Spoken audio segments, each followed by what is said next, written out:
여러분 안녕하세요. 오늘 여러분과 함께 부동산학 31강을 시작하도록 하죠. 자, 여러분 중요한 이야기는 부동산 바로 31강은 거미집 모형이다 그런 얘기가 되는데 바로 H계열의 거미집 이론이다 하는 유명한 H계열의 이야기가 되겠죠.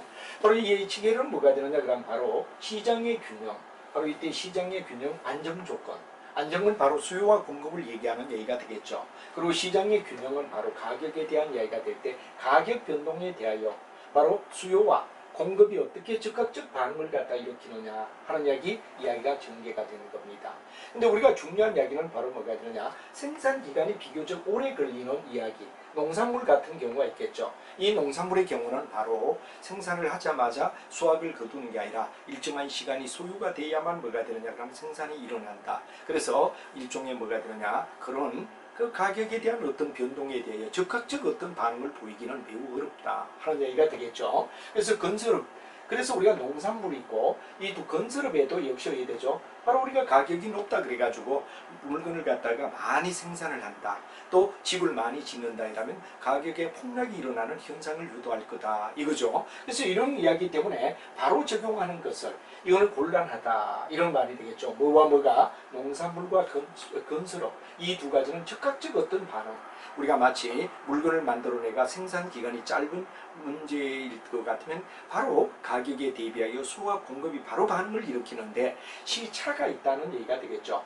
이 농산물과 건설업은 뭐가 되느냐, 시차라는 얘기가 되겠죠. 타임에 대한 오차가 생길 수 있는 시차의 범위, 시차라는 얘기가 있고 일종의 뭐가 되느냐 그러면 시차 이론이다 이런 얘기가 되겠죠. 그래서 이제 여기에 중요한 얘기가 바로 거미집 모형이다 그러고 나오는데, 거미집 모형은 바로 수요와 공급의 탄력성에 의하여 어떤 패턴을 가지느냐 하는 이야기, 단 시차 이론, 바로 공급의 시간이 걸릴 때 시차 이론이 일어난다 하는 얘기가 되겠죠. 그래서 이제 여기에서 중요한 이야기가 거미집 이론이 나오고 되는데 부동산 가격에 어떤 영향을 미치느냐를 우리가 한번 살펴보자 하는 얘기가 되겠습니다. 그래서 원래는 농산물 가격이었습니다. 바로 H계열이 얘기한 이야기는 농산물 가격에서 폭등이나 폭락 현상을 갖다가 유도하기 위하여 설명하는 건데, 이걸 부동산학 쪽에서 응용하게 되었다. 그래서 학문은 항상 어떠냐 그러면 이런 내용을 갖다가 한 분야가 발전하면 그걸 다른 분야에 이용하는 것, 바로 여기도 우리가 중요한 이야기는 농산물 가격의 폭락 현상, 폭등 현상을 우리가 생각하기 위하여 이루는데, 이걸 부동산학에 의의되느냐, 역시 똑같다. 왜? 시차가 걸린다는 이야기에서 생산이나 또는 물건을 갖다 만드는 주택의 건설의 시간은 다 시차가 있는 거죠. 예측했다가 일정한 시간이 지나야만 뭐가 되느냐, 바로 완공이 될 수 있고 생산이 될 수 있기 때문에 시차의 어떤 현상이 일어난다. 여기서 일어나는 바로 H계열 이야기. 그래서 농산물에서 사용하던 걸 부동산에서 이용하는 이제 폭등과 폭락의 현상을 설명하는 이야기가 뭐가 되느냐, 중요한 거미집 이론이다 하는 이야기로 우리가 이야기를 알아두면 좋겠죠. 자, 그래서 우리가 이런 거미집 이론의 중요한 이야기는 바로 거미집 유형을 우리가 살펴보자 하는 이야기가 되겠습니다. 자, 우리가 일반적으로 거미집 유형이다 이럴 때 거미집에 뭐가 되느냐 그러면 유형하는 문제를 우리가 살펴본다면 거미집은 어떠냐 그러면 그 모형은 비교적 어떠냐 그러면 내용 속에서 여기 거미집 모형을 얘기하죠. 거미집 모형은 시장의 균형적 안정 조건을 논할 때 가격 변동에 대하여 수요 공급이 적극적 반응을 한다 하는 이야기가 되겠습니다. 우리가 앞쪽에서 얘기했던 내용 속에서 자, 적극적 모형을 한다는 얘기가 되고, 그래서 부동산의 어떠냐 그러면 내용을 논할 때는 바로 농산물과 건설이 의해되느냐 그러면 서로가 적용하기가 서로가 바로바로 생산 기간이 오래 걸리기 때문에 바로 적용이 어렵다 그런 얘기를 했죠. 그래서 거미집 모형은 부동산 가격 변동에 대하여 의해되느냐 그러면 바로 공급의 시차를 갖다 고려한 이야기다 하는 이야기가 되고, 일시적 폭동에 대하여 폭등이 일어나든지 폭락 현상을 갖다 설명하기 위하여 됐는데, 원래는 농산물에 사용되던 이야기를 부동산 쪽에서 의해되느냐 그러면 유입하게 되었다 하는 이야기를 여러분이 알아두시고, 얘기했던 H계열 얘기 이걸 갖다 이해를 하자 하는 말이 되고, 이 거미집 모형은 수요 곡선의 기울기와 공급 곡선의 기울기의 변동에 따라 변동 모양이 어떠냐, 어떤 상황이냐, 수요 곡선의 내용 그리고 공급 곡선의 내용에 의해되느냐, 기울기가 어떠냐에 따라 달라진다라는 얘기가 되겠죠. 이 거미집 모형은 주거형보다는 주거형은 거의 생필품에 가깝다 이거죠. 누구나 다 집이 필요하다 이런 얘기가 되죠. 그러나 우리가 봤을 때 상업용이나 공업용에 더 어떠냐 그러면 바로 이런 형태가 더 강하게 작용한다. 상업용이나 공업용은 뭐가 됩니까? 일종의 주거용보다는 굉장히 어떤 변동의 폭이 클 수 있다 이거죠. 그래서 여기서 뭐냐, 주거는 누구든 어떻습니까? 가격이 높든 낮든 우리는 일반적으로 주택은 다 가지고 살아야 될 하나의 필수품이다 이거죠. 근데 만약에 상업용, 공업용은 그렇지 않다 이거죠. 그래서 생필품 성격을 띠고 있는 주거용, 이게 오히려 상업용, 공업용에 띠는 뭐가 되느냐 그러면 일반적인 현상을 갖다 주는 쪽에 비하여 훨씬 더 이 상업용, 공업용이 탄력을 갖다 더 강하게 받는다는 얘기가 된다. 그런 얘기를 하고 있습니다. 그래서 부동산은 대규모 임대 공간을 갖다 동시에 창출하기 때문에 상업용이 또는 공업용이 이런 부동산에 대한 뭐가 되느냐 그러면 빈번한 현상이 뭐가 되느냐, 거미집 이론이 적용된다. 쉽게 얘기하면 우리 생필품에 가까운 뭐가 되느냐, 주거용보다는 상업용, 공업용이 이런 거미집 모형에 의해 되느냐 탄력을 더 많이 받는다는 얘기를 설명하고 있다 하는 이야기를 여러분이 알아두면 되겠습니다. 자, 그러면 이제 여기에 대하여 우리가 봤을 때 하나의 내용을 갖다 우리가 살펴보자 하는 이야기가 되겠죠. 그래서 우리가 일반적으로 봤을 때 이런 내용을 살펴본다면 바로 거미집 모형에서 기본 가정을 갖다 우리가 본다면 바로 수요와 현재 가격이 어떠냐. 이제 우리가 일반적으로 봤을 때 어떻습니까? 가격을 기준으로 해서 수요가 결정이 되는 겁니다. 그래서 우리가 일반적으로 봤을 때 요 가정 앞에 약간 생략이 되어 있는 이야기를 우리가 한번 쓴다면 바로 이런 얘기가 중요한 두 가지 이야기가 나오죠. 바로 어떤 내용이 되느냐 그러면 바로 현 시점의 수요, 디맨드를 얘기합니다. 그죠? 현 시점의 수요는 바로 뭐가 되느냐, 현재 가격에 뭐가 되느냐 그럼 바로 현재의 가격에 뭐가 되느냐 비례한다. 그러니까 공급은 뭐가 되느냐, PT다 이런 얘기가 되죠. 현재 수요는 바로 뭐가 되느냐, 현재 가격에 비례한다 하는 얘기가 바로 우리가 봤을 때 일종의 하나의 수요라는 걸 결정하는 얘기가 되죠. 근데 공급은 어떻게 되느냐 그러는데, 공급에 대한 현재 공급은 뭐가 되느냐, 현재가 아니라 물건을 생산할 때 전기 가격을 이용한다는 얘기가 되겠죠. F에 뭐가 되느냐, PT에 뭐가 되느냐, 마이너스 1. 이건 바로 전기를 얘기합니다. 그죠? 전기, 지난 돈. 이거는 현재. 그러니까 우리가 일반적으로 봤을 때 뭐가 되느냐, 소비는 일종의 뭐가 되죠? 하나의 수요는 뭐가 되느냐 그럼 반드시 현재 가격에 비례한다라고 본다면, 공급은 어떻습니까? 현재 공급은 전기의 가격이 얼마였느냐, 전기의 가격이 얼마냐. 왜? 시차가 있기 때문에 물건을 만드는데 시간이 필요하다 이거죠. 그죠? 그래서 공급의 경우는 뭐가 되느냐, 전기의 가격이 얼마냐가 현재 공급을 결정하는데 중요한 이야기가 되고, 수요는 현재 가격이 얼마냐가 현재 수요를 결정한다. 그래서 여기서 이런 이야기를 갖다 우리는 뭐라 그러냐, 바로 시차라고 얘기를 하죠. 시차라고 얘기하죠. 시차의 관점이 일어나더라. 수요의 경우는 현재 가격에 의하여 현재 수요가 결정된다면, 공급은 현재가 아니라 전기의 가격이 얼마냐에 따라 공급을 갖다가 준비하는 시간이 걸리기 때문에 뭐가 되느냐, 전기 가격이 결정을 내리더라 하는 이야기로 설명해주면 이해가 된다 이런 얘기가 되죠. 그래서 이제 거미집 이론은 바로 이런 수요와 공급의 시차 이론으로 인하여 공급과 수요, 일종의 수요와 공급의 시차 이론이다 그런 얘기가 되겠죠. 예를 들어서 일정한 기간이 지나고 난 다음에 가격이 폭등하든지 폭락하는 현상은 수요와 공급이 뭐가 되느냐, 시차 이론 때문에 일어나는 현상이라고 말할 수 있다 이런 얘기가 되겠죠. 그래서 우리가 봤을 때 여러 가지 여기에 나와 있는 건축 착공량이 만약에 현재 가격이 단기적으로 폭등한다 그러면 건축량은 어떻게 됩니까? 증가됩니다. 그리고 완공해놓고 보니까 뭐가 되느냐, 초과 공급이 일어나더라. 그럼 폭락이 일어나는 거죠. 이래서 이런 경우가 있겠고, 또 현재 부동산 가격이 하락하고 있다 그러면 건축량을 의하겠습니까? 감소식이겠죠. 그럼 시간이 지난 뒤에 시차가 지나고 나면 뭐가 되느냐 그럼 바로 초과 수요가 일어난다 이거죠. 즉 필요로 하는 사람이 더 많더라. 왜? 공급을 준비를 안 했기 때문에. 이럴 땐 뭐가 되느냐 그럼 부동산 가격이 폭등한다 이거죠. 이와 같이 폭락과 폭등을 갖다가 유도하는 이런 거. 왜? 시차 이론 때문에.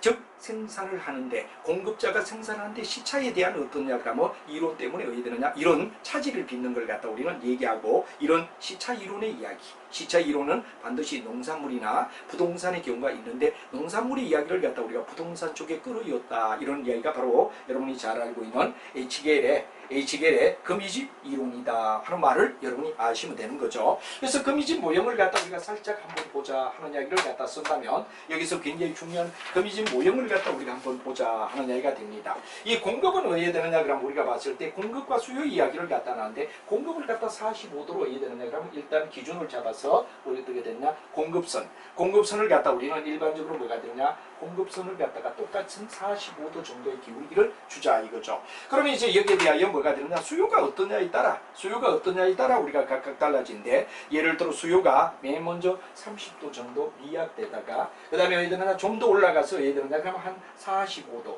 이 45도가 되면 균형을 갖다 이루는 거죠. 여기도 45도 여기도 45도 이래 내가 균형을 가지죠. 그 다음에 더 높아진 예를 들어 여기가 예를 들면 뭐 60도다. 여기는 우리가 봤을 때 이거 한 30도, 여기는 예를 들면 45도, 여기는 예를 들면 60도라고 이렇게 만약에 공급의 밸런싱을 차츰차츰 높여가는 형태를 갖다 우리가 취하자 이거죠. 그럼 여러분들 책에 나와 있지만 뭐가 되느냐 시발점을 갖다 우리가 만약에 둔다면 이렇게 시발을 갖다 했다 이거죠. 그럼 시간이 지남에 따라 이렇게 되고 이렇게 되고 이렇게 돼서 나중에 정점을 향하는 이런 이야기.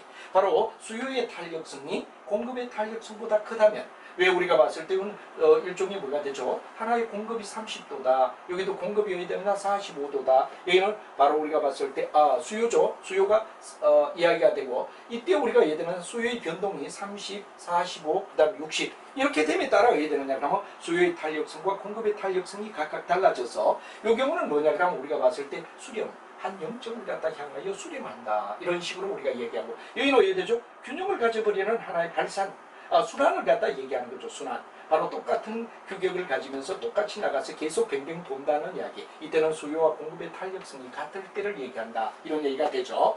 그럼 이 경우는 어떠냐 그러면 우리가 일시점을 갖다 우리가 이해한다면 일시점을 이용하면 계속해서 이해되느냐 그러면 하나의 내용을 갖다 우리가 봤을 때 어떻게 되느냐 그러면은 공급은 뭐가 됩니까? 늘어나는 형태로 흘러간다 이런 얘기가 되겠죠. 늘어나는 형태로 쭉 올라가서 계속해서 예를 들면 그러면 갔다가 밑으로 갔다가 나중에는 예를 들면 그러면 우리가 발산이다는 얘기를 갖다 얘기합니다. 더 늘어나는 발산의 경우를 취한다라는 이야기. 그래서 세 가지 그림에서 0점을 향하여 예를 들면 그러면 수렴하는 수렴형을 갖다 취하고 균등하게 계속해서 반복되는 순환형을 얘기하고 여기는 예를 들면 확대가 되는 정점으로부터 시작해서 점차적으로 예를 들면 확대된 형을 갖다 얘기하는 발산형을 갖다 유도한다 하는 이야기에서 세 가지 그림을 이해해 주면 되겠죠. 그리고 여기서 굉장히 중요한 이야기는 뭐가 되느냐 그러면 기울기가 탄력성과는 뭐가 되느냐 그러면 바로 반비례다 그런 이야기를 여러분이 알아야 됩니다. 기울기와 탄력성의 관계는 반비례다 하는 이야기를 여러분이 알면 충분히 이 그림을 갖다가 이해를 시킬 수 있다.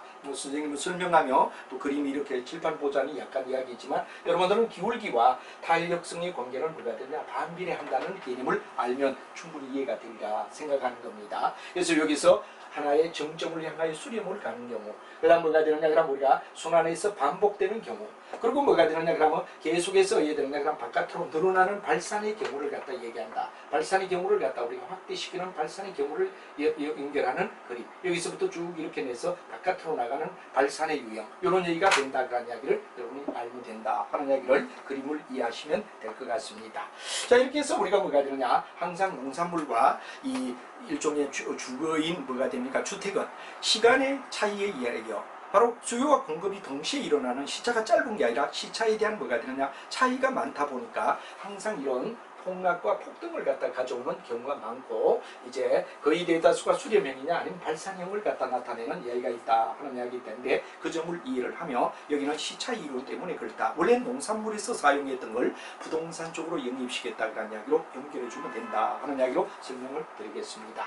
자 그러면 이제 우리가 봤을 때 확인 문제 하나를 갖다 풀어보도록 하죠. 자 아까 제가 기울기와 뭐가 되느냐 그러면 바로 중요한 이야기는 하나의 탄력성과는 반비례한다는 얘기를 갖다가 설명했습니다. 그죠? 그래서 우리가 일반적으로 봤을 때 여기 A 부동산과 B 부동산과 C 부동산이란 B 부동산 두 가지가 나왔네요. 이 기울기가 절대값을 얘기할 때 0.3, 0.7 이 일종의 뭐가 됩니까? 우리가 봤을 때 이때는 하나의 어느 쪽이 더 큽니까? 그렇죠? 큰 쪽은 갖다가 우리가 작은 쪽 이게 수요의 곡선이 더 크다 이렇게 우리가 얘기를 할 수 있습니다. 그래서 수요가 탄력적이다 이런 얘기가 됩니다. 여기는 0.5, 0.5 절대값을 가지고 따지기 때문에 마이너스는 신경 쓸 필요가 없겠죠. 요거는 이퀄이 된다. 이퀄이 되면 수렴형이라는 얘기를 갖다 우리가 얘기를 하겠죠. 그래서 우리가 중요한 이야기는 바로 하나의 내용 속에서 우리가 본다. 그러면은 똑같은 경우를 갖다 얘기하고 그 다음에 이제 큰 쪽을 얘기하는데 결국은 뭐가 되느냐? 일종의 뭐가 됩니까? 0.3, 0.7을 갖다 얘기할 때는 하나의 첫 번째 나온 수렴형을 갖다 얘기하고 여기는 뭐가 됩니까? 제가 아까 말을 갖다 좀 잘못했는데 순환형이 되겠죠. 순환형. 그래서 순환형은 똑같은 경우는 순환형이다. 이렇게 되고 수요 곡선과 공급 곡선 속에서 우리가 봤을 때 절대값이 작은 쪽이 탄력적이라 그런 얘기를 했죠. 그래서 여기서는 정답은 1번이다 하는 이야기. 1번이 바로 A의 경우는 수렴형을 갖다 얘기하고 B는 같으니까 뭐가 되냐? 순환형을 얘기한다. 하는 이야기를 여러분이 알아두시면 될 거다 하는 이야기로 설명을 드리고 그다음에 여러분들 뒤쪽에 보면 뭐가 되느냐 부동산학에 대하여 실력 점검 그러고 나오는데 이건 가볍게 여러분들이 어디에 되느냐 그러면 내용을 갖다가 터치해주고 저희들이 이 단원에 이어서 뭐가 되느냐 그러면 하나의 뒤쪽에 뭐가 되느냐 그러면 그 내용을 갖다 이해하기 위하여 바로 요약서를 삽입시키는 거. 지금까지 앞에 쭉 배우면서 중간중간 요약서를 어떤 부위를 갖다 설명을 드리고 이제 실력 점검하기는 뭐 예를 들어 이런 겁니다. 부동산 경기는 일반 경기에 비하여 민감하게 작용한다. 민감하지 못합니다. 그 틀린 말이 되겠죠. 그 다음에 부동산 경기는 비교적 회복 국면이 빠르지 않습니다. 느리다가 되죠. 느리다. 그리고 뭐가 되느냐? 후퇴 국면은 빠르게 된다 하는 이야기. 이런 이야기들은 여러분들이 거의 어디에 되느냐 그러면 요점을 보며 책 속에 있는 이야기를 통해서 여러분은 봐주시고 우리가 요약서와 책 그러다 보면 너무 길어지기 때문에 이런 분야에 가서는 약간 요약서를 삽입할 때는 실력 점검은 문제의 답이 있기 때문에 체크하시면 좋겠다 하는 이야기를 드리고 여러분과 함께 어디로 가느냐 요약서 이야기 속에서 내용을 갖다 한번 살펴보자 하는 이야기로 여러분과 이야기를 하도록 하죠. 자, 여러분이 잘 보지만 요약서 속에서 이제 삽입이 됩니다. 우리 책으로 여러분들이 올려준 내용 속에서 21에서 24페이지에 속하는 영역이 바로 요약서 삽입에 대한 강의다. 이렇게 보시고 전체 쭉 가다가 요약서, 분야마다 더 삽입을 하고 있다는 걸 알면 될 것 같습니다. 자, 그럼 이 요약서 속에서 우리가 본다면 뭐가 됩니까? 일종의 하나의 바로 여러분 잘 아는 D와 스플라이 공급이라고 하자 이거지. 수요가 있고 공급이 있다 이거죠. 수요와 공급이라는 복선을 갖다 우리가 생각한다 이거죠. 이럴 때 이걸 갖다 뭐가 되느냐? 초과 공급량을 얘기하더라. 반면에 여기는 초과 수요량을 얘기한다. 아래쪽은 그런 얘기를 갖다 우리가 얘기하면 균형점은 이 점이다. 수요와 공급이 만나는 점인데 만약에 예를 들어서 오히려 이때는 초과 공급을 얘기하고 여기는 초과 수요를 얘기하는 영역이며 균형점은 바로 이 점이다 하는 이야기를 여러분이 이해를 하시면 됩니다. 자, 그 다음 이야기를 갖다 우리가 본다면 그 다음 이야기는 균형가격이란 말이 나오고 균형거래량이란 말이 나오죠. 보통 우리가 균형가격이다 이럴 때 균형가격은 수요량과 그 다음에 뭐가 되냐 공급량이 일치되는 가격, 일치되는 시점의 가격을 갖다 균형가격이라고 얘기를 하더라 하는 말이 되죠. 그 다음에 균형가격을 성립하게 하는 뭐가 되냐 수요와 공급의 양을 갖다 우리는 뭐라 그러냐 일종의 균형수급량이라고 얘기하며 거래량을 얘기하더라. 여기는 가격, 여기는 뭐가 되느냐 거래량을 얘기한다. 수요량과 거래 공급량이 같아지는 걸 갖다 우리는 일반적으로 균형 거래량이라고 불러준다 하는 이야기를 여러분이 알면 되겠죠. 다음에 이제 우리가 또 이야기 속에서 이제 가장 중요한 이야기는 이런 겁니다. 균형점이 어디 되느냐 하면 이동하는가. 아까 그림 속에서 있지만 균형점이 어떻게 이동하죠 하는데 바로 수요의 변화 요인이 생기고 공급의 변화 요인이 생겨라. 그럼 가만히 있지 않죠. 수요 공급 자체가 이동한다. 아까 그림을 얘기합니다. 공급 자체가 이동한다. 아까 앞쪽의 이야기 속에서 뭐가 되느냐 이동현상을 얘기하는 거죠. 이동현상을 갖다 얘기하는 그림. 여기서 뭐가 되느냐 그럼 이렇게 이동할 거다. 만약에 밑에 있다면 위로 올라가는 경우 이동을 갖다 얘기해서 나중 균형적으로 간다는 얘기를 설명하려고 하는 거죠. 그래서 이제 중요한 이야기는 바로 수요의 변화와 공급의 변화로 인하여 수요 곡선과 공급 곡선 자체가 이동한다. 그러면 최초의 균형점을 갖다가 이루며 새로운 균형을 갖다가 비교하게 되고 나중에 균형 변화와 거래량의 변화를 갖다가 촉진한다. 이 이동에 따른 뭐가 되느냐 균형점의 이동으로 인하여 뭐가 되느냐 바로 어디에 됩니까? 초과 수요, 초과 공급을 갖다가 지나서 뭐가 되죠? 균형점에 일하는 바로 내용을 갖다 이런 얘기가 되겠습니다. 자, 그다음에 이제 여기서부터는 이제 여러분이 하나하나 다 따져주는 게 좋겠지만 선생님은 시간의 제약 속에서 간단하게 우리가 이야기를 갖다 이야기하죠. 자, 우리가 일반적으로 수요 공급 중에 한쪽이 완전 탄력적이나 완전 탄력, 한쪽은 완전 비탄력, 탄력과 완전 비탄력을 갖다 얘기하는 경우를 갖다 얘기합니다. 그죠? 탄력과 완전 비탄력을 얘기한다. 이렇게 얘기가 될 겁니다. 그죠? 이럴 때 우리가 일어나는 이야기를 갖다 얘기하면 수요가 완전 탄력적이다 하고, 그러면 공급이 증가되면 어떻게 되죠? 수요가 완전 탄력적이란 말에 역점을 둬야 됩니다. 그러면 균형 가격은 불변하며 균형의 거래량만 증가한다. 이런 얘기가 되죠. 또 역시 공급이 감소된다 그러더라도 균형 가격은 불변이다 이거죠. 그런데 균형 거래량은 여기서 감소한다. 그래 거래량에 의하여 영향을 준다는 얘기가 되죠. 수요가 완전 탄력적일 때는. 그래서 여러분이 이걸 갖다 이해를 한다는 게 아주 중요하고 이런 식으로 하나하나를 우리가 따져가며 정리가 돼야 된다는 이야기로 설명할 수가 있을 겁니다. 자, 우리가 일반적으로 수요가 완전 탄력적이다. 그럴 때 우리가 그림을 갖다 그린다면 바로 이렇게 완전 탄력이라는 말은 수평을 갖다 이야기하는 거죠. 그래서 우리가 일반적으로 봤을 때 만약 이런 균형점을 가지고 있었다고 얘기하자 이거죠. 공급에. 그럴 때 예를 들어 공급이 증가된다. 이쪽으로 뒤로 가는 거죠. 이럴 때라도 균형점에 뭐가 되느냐? 변형은 그대로다 이거죠. 반면에 뭐가 되느냐? 균형 거래량은 늘어날 수밖에 없다. 여기 있었던 Q가 이쪽으로 늘어난다는 얘기가 되겠죠. 반면에 공급이 감소한다. 공급이 감소한다는 건 앞쪽으로 가야 되겠죠. 앞쪽으로 가면 뭐가 되느냐? 역시 균형 거래는 뭐가 되느냐? 바로 불변이고 가격은 어디 되느냐? 불변이고 뭐가 되느냐 그러면 일종의 거래량은 감소하는 형태를 갖다 취한다는 이야기. 그래서 우리가 플라이스 이쪽이 가격대를 얘기하고 거래량을 얘기하는 거죠. 그럼 가격은 어떠냐 그러면 점점에서 균형 가격은 변동이 없다 이겁니다. 근데 많아요 거래량이 어디 되느냐? 균형 거래가 이쪽에 공급이 늘어나면 늘어나는 쪽으로 이쪽을 갈 거고 공급이 만약에 준다면 뭐가 되느냐 주는 쪽으로 거래량은 줄어든다. 그래서 여러분이 모든 그림을 갖다 이렇게 우리가 생각해서 완전일 때는 수평을 얘기하고 그 다음에 뭐냐면 비완전이다 그럴 때는 뭐가 되나 비탄력적이다 그럴 때는 수직을 그리면서 따져주면 되는데 일일이 우리가 다 이런 걸 갖다 그림을 그리기 어려우니까 요거 하나 기준적으로 모든 걸 갖다 가볍게 봐주며 여러분들이 그림 속에서 따져주면 되겠다 하는 이야기로 설명을 드리겠습니다. 하나 이해만 드리겠습니다.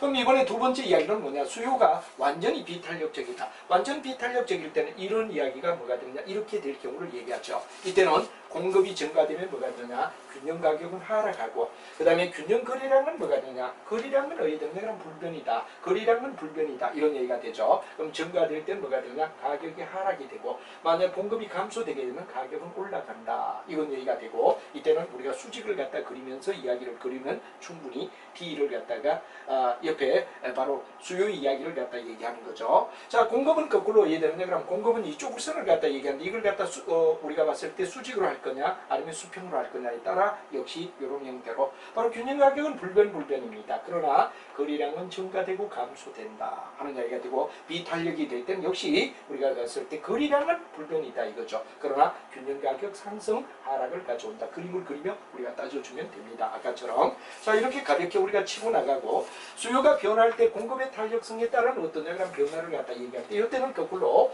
이때는 뭐가 되느냐 그럼 공급을 얘기했는데 여기는 뭐가 되느냐 수요를 갖다 얘기한다 이거죠. 수요가 증가할 때 수요가 감소할 때 이렇게 되고 공급적 탄력일 때는 균형 가격이 덜 상승하고 균형 거래가 더 뭐가 되느냐 증가되게 된다 하는 말이 되고 이 비탄력적일 때는 뭐가 되느냐 역시 균형 가격은 더 상승하게 되고 균형 거래가 덜 증가한다. 이것도 그림을 그리며 아까처럼 따져주면 되겠죠. 또 수요가 감소할 경우도 공급이 탄력적이냐 공급이 비탄력적이냐 이런 얘기를 갖다 얘기하는데 탄력적의 경우는 뭐가 되느냐 그러면 우리가 봤을 때 수평을 갖다 얘기하면 되고 비탄력일 때는 뭐가 되는 수직을 갖다 그리면서 얘기하면 여기서 덜 하락하게 되고 거래량이 더 감소되고 여기는 덜 감소된다는 걸 그림을 갖다 그리며 여러분들이 따져주시면 되겠다 하는 이야기로 설명을 드리겠습니다. 자, 그 다음에 공급이 역시 변할 때 공급이 증가되느냐 공급이 감소되느냐 이런 얘기를 갖다 얘기하죠. 탄력에 따른 이야기. 역시 공급 쪽을 갖다 기준으로 잡을 때 그림을 그리며 따지면 되겠죠. 증가할 경우는 수요가 탄력적일 때 뭐냐 그럼 덜 하락하게 되고, 여기는 만약 수요가 비탄력적일 때는 더 하락하게 되고, 증가량은 더 증가하고 여기는 덜 증가한다. 역시 만약 공급이 감소한다 그럴 때는 뭐가 되냐, 수요가 탄력적이다 그럴 때는 가격이 덜 상승하게 되고 거래량이 더 감소하고, 비탄력적일 때는 균형 가격은 더 상승하게 되고 여기는 덜 되느냐 감소한다는 걸 그림을 그리며 따지는데, 일일이 그림을 제가 그리면서 이야기하는 것은 힘들기 때문에 아까 첫 번째 이야기처럼 여러분들 그리면서 이야기하면 된다 하는 이야기로 설명을 드릴 수가 있겠습니다. 자, 그 다음에 이제 우리가 중요한 이야기는 바로 부동산 속에서 이야기 일어나는 챕터 바로 5에서 부동산 경기 변동과 거미집 이론, 앞에서 거미집 이론을 우리가 배웠죠. 우리가 일반적으로 봤을 때 경기가 변동한다, 일종의 사이클을 얘기하는 거죠. 우리가 마치 뭐가 되느냐, 모든 경제도 사이클이 있듯이 경기의 부동산 경기 변동도 어떻게 되느냐, 하나의 사이클을 가지는데 가장 중요한 게 순환적 변동이라는 말이 나옵니다. 이 순환적은 경기가 회복되든지 상승되든지 후퇴되든지 하향되는 이런 상당한 뭐가 되느냐 그러면 규칙성을 보이는 걸 갖다 우리는 뭐라 하냐, 순환적 변동이라고 불러준다. 그래서 경기가 회복되든지 상승되든지 후퇴되든지 하향되는 거, 앞쪽에서 우리 그림 그리면서 이야기했던 내용을 갖다 생각하면 되죠. 그 다음에 계절적 변동이다. 그럴 때 계절은 계절에 따라 정기적으로 나타나는 현상.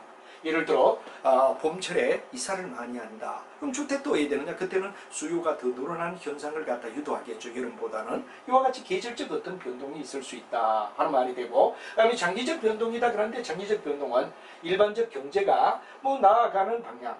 예를 들어서 우리가 봤을 때 경제 전체가 침체되었다, 이런 경우가 있고, 경제가 활성화된다. 그 경제가 어떻게 되느냐에 따라 우리가 일어나는 장기적 변동이 있을 수 있다 하는 말이 되죠. 그 다음에 이제 무작위라는 말이 나옵니다.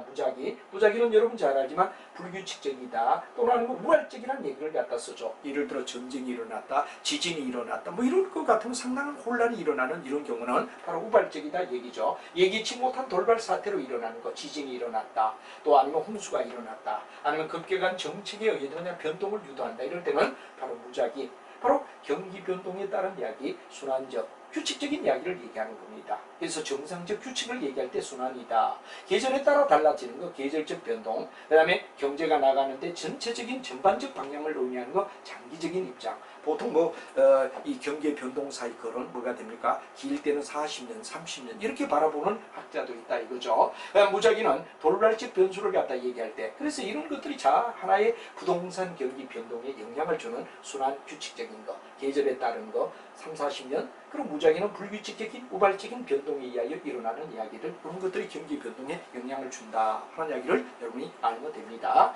자, 그 다음에 이제 우리가 경기를 갖다 나타내는 이야기 속에서 굉장히 중요한 이야기, 바로 뭐가 됩니까? 어떻게 실물 변수가 어떻게 이야기하느냐. 주요한 지표 속에서 실물 변수라는 얘기가 나오죠. 부동산 경기를 예측하기 위한 하나의 측정 지표가 뭐냐 하는 얘기가 됩니다. 예를 들어 공급량을 갖다 나타내는 거, 수요량을 나타내는 거 아주 중요한 지표가 되는 거죠. 우리가 앞쪽에 강의할 때 했던 이야기를 또 여기에서 서머리에서 다시 한번 얘기를 하기 때문에 빠른 속도로 이야기를 하겠습니다. 예를 들어 선행이다 이럴 때는 공급의 선행은 뭐를 얘기하죠? 즉 물건을 갖다 생산하는 공급자들, 주택을 갖다가 생산하는 공급자의 선행지수는 건축의 허가가 얼마였느냐, 또 자재별, 용도별로 또는 연면적별로 어떠냐 그럼 각각 파악한다.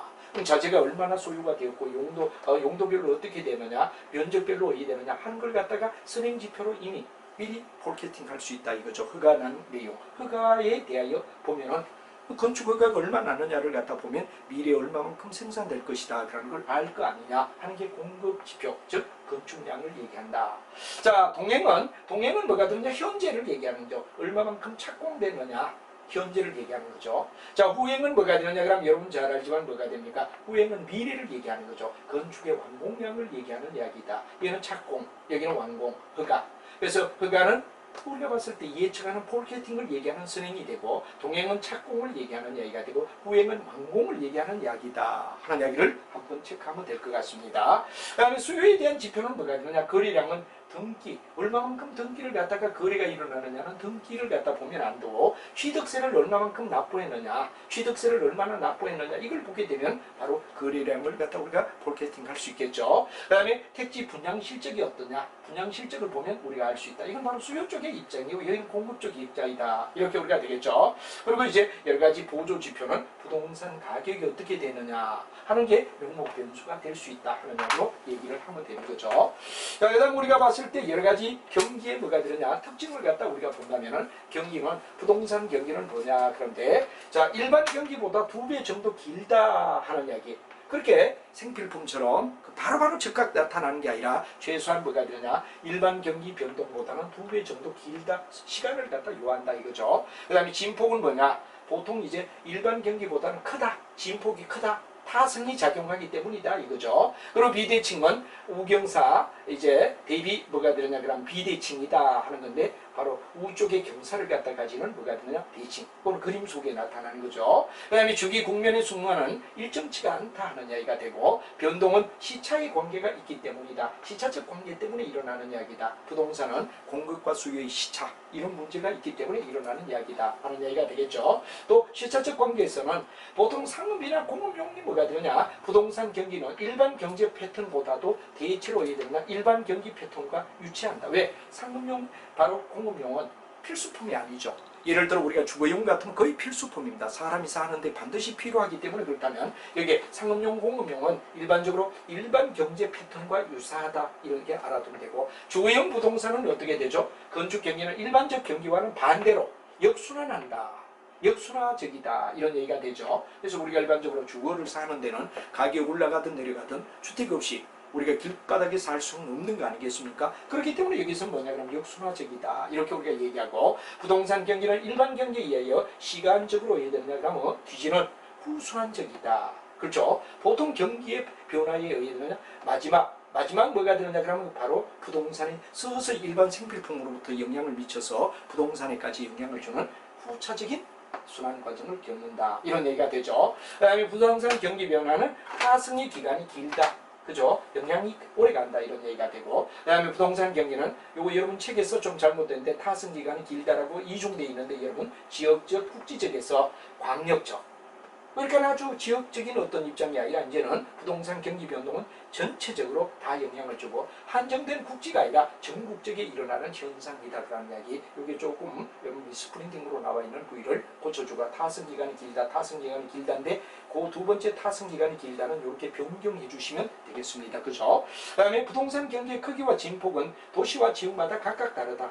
그렇죠? 시시각각 똑같은 도시에 있더라도 어떻게 됩니까? 그 지역 또는 뭐가 되느냐 구간 여기에 따라 어떻게 되느냐 개별적이다. 철저히 개별적이다 그런 이야기를 갖다 우리가 알아야 되겠다 이거죠. 그래서 부동산 경기는 크기, 진폭 같은 것이 거의 개별적이다. 도시와 지역마다 각각 다르다. 이건 뻔히 여러분 아는 이야기지만 한번 체크가 반드시 돼야 되겠다 하는 이야기로 설명을 드릴 수가 있겠습니다.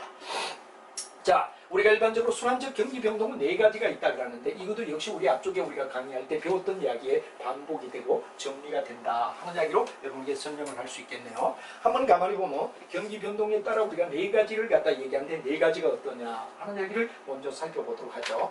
맨 먼저 하향이다 하는 이야기가 있고 회복이다 하는 말이 있고 상승에 가게 되고 나중에는 후퇴로 간다 하는 4가지. 이 4가지 순환 국면을 갖다 우리는 앞쪽에서 배웠죠. 이때는 하향이 될 때 매수자 중시가 되어야 된다.